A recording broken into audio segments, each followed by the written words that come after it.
Hello friends, this is Christian Wiese. Today's presentation is Effortless Being Requires a Little Effort. So I'm traveling right now, and when we checked in the hotel, we got a very nice apartment style, but my wife complained that it seemed a little small. So we were upgraded, and as we were going to the new suite, it turns out that it was the number 1111, and of course I had to smirk a little, given that in the olden days synchronicity was always part of my life, and in a sense it was a taste for the effortless being, a honeymoon of sorts, at least for me. I know that not every awakening story happens that way. But I think in the end, we all are dealt the same card, because in between there was a little bit of a soul searching where I kind of realized just synchronicity is also the mind wanting to be treated well, and whenever the mind searches for something, you know that you are not where you're supposed to be. And as a matter of fact, the entire spiritual search, and many people argue that, even though it's not very helpful, the moment when you search, you know that you will never reach, because by definition, you are not aware of the holiness of the moment, otherwise you wouldn't be searching. And of course, any teacher who says that should be rudely treated, because it doesn't help the poor person who is searching to be reminded that his search is without any sense.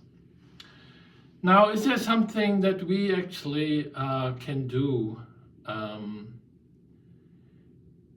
that quest towards enlightenment?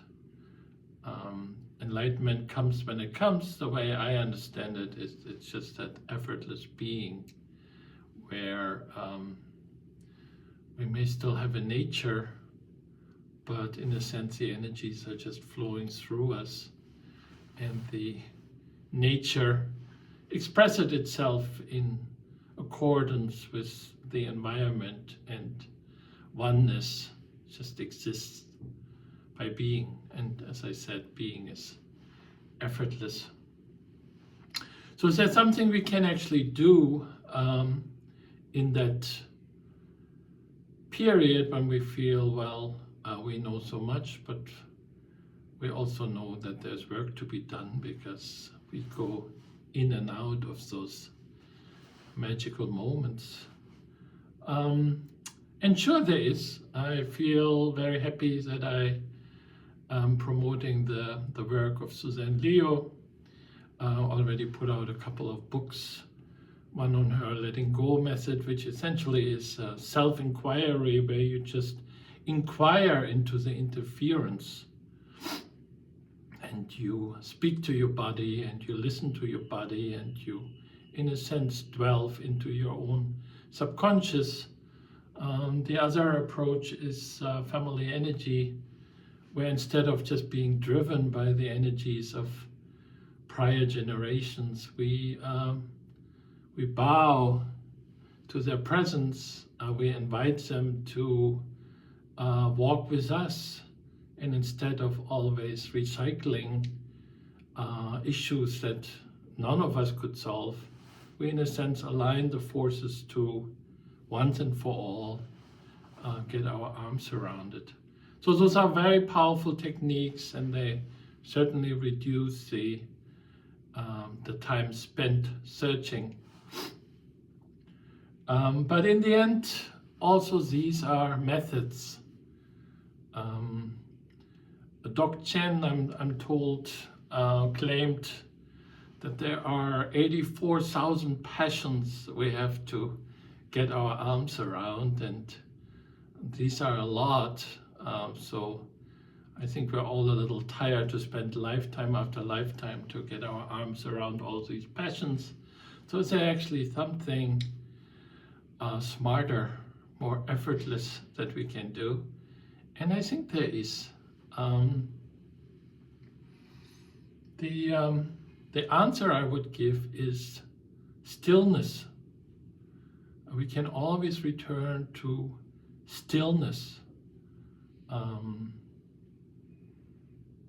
Nature is nature. There's nothing we can do. You may have heard the strange story of the scorpion and the holy man, where a passerby sees a holy man rescuing a scorpion only to be stung, and in agony drops the scorpion into the water, and the scorpion is just about to drown again.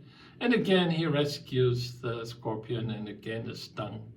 And when the passerby sees that, he asks the holy man, "What on earth are you doing?" And the holy man says, "Well, it's a nature of the scorpion to sting, and it's the nature of a holy man to rescue a creature in distress."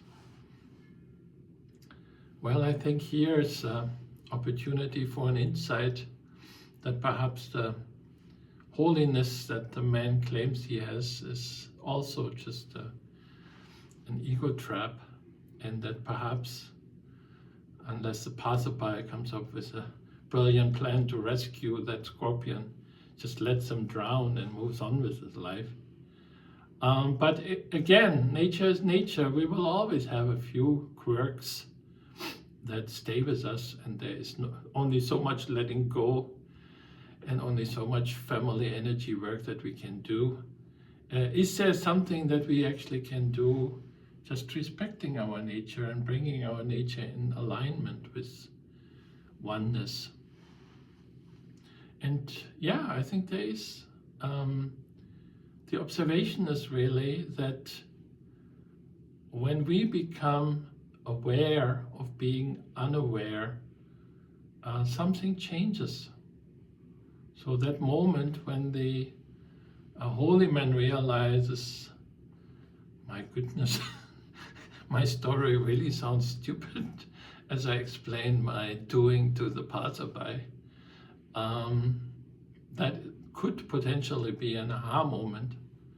That could potentially be a breakthrough moment. But you see, once we are aware that we are unaware, a higher dimension kicks in. And as I said, the stillness, I think, is the big one.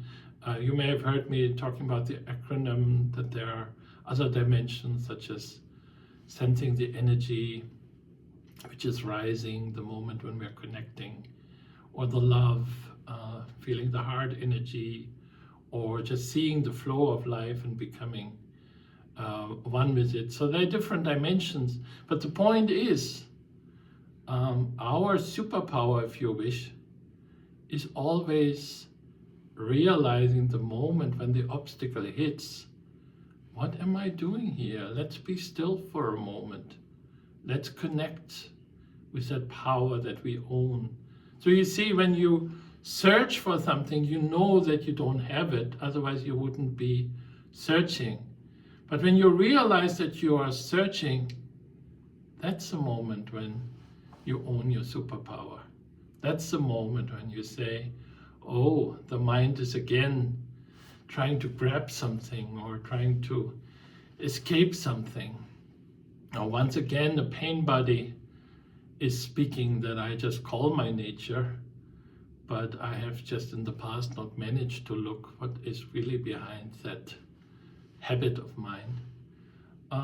So that's a superpower, and I think that's a superpower that everyone has, and we can use it more constructively. Just that moment of realizing, like the prodigal son, why am I going somewhere if I'm now here and I know this is my home. And then everything changes. I do think it's a superpower that we all have, and I hope you use it. So yes, there's a little effort to be effortless, but being effortless is not that hard at all. You're just one realization away from effortless being. All right, I hope that helps. Until next time, bye.